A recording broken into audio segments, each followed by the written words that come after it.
bin ke milik kau sa ke bobrin ke main nanti ke amung ni ke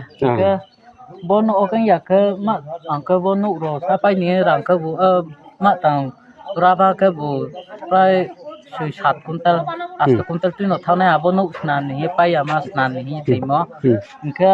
aku si be krai ba ke jo rong ye timo ba kang po nya ke pu cha ke ba mong ke bu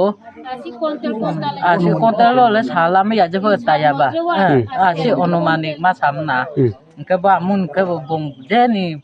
apa thoi pe ke bong sang ski ba ma sa ba ke juga timo prai chol kon sa da tu lo le to nai nai bin bau ye tu cha timo kang po kang ke bu arbu si ke juga timo bonu ro pa na ke ma ke na ye samuro ko ra ba ro ke na ye juga timai po aku ti ke bu sa bu ke te ye je ba timo ba sa le bang na sotura sia ya si ro le tong nai nai ko अच्छा ke po manu le mo ha po no mai ru ya le po mai ru ya dokumen po tocha han ni pa mo ha no mai ru yang tha pa kham pai thong ba ti ro gabla ro kola ro pa no mai rung ro mo ha po mai ru ya mai po ke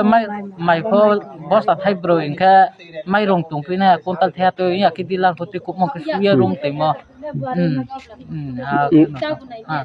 ta po na ya ba okay tabo nini bo nok khamo যখন kham ha tao nang to mia ho ha to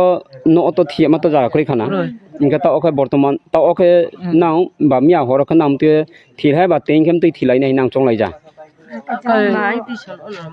je pho ko chi ma ka ko ro bo ha bo chi me ya ko awo ro na snan này ha cái snan phim mía có cái bà cái roi bị sụt thế đó ya họ hát thì họ achang cái thế cái hako tin jora la nang no ke chi nang khun ni phai le ja de para no khuye para no ka ba ta no ya bo ai ya ko mai rong ro mong sa ko ka ta mai rong ro ri ro ka ti ro सरकार ने तरफ से कले फाया को दे के हबो क्या को अच्छा तो देखे खाक जहां बम तो बीसी से का नाम तो पंचायत ने अंदर रखलाई लोकेश्वर पंचायत ना हां अच्छा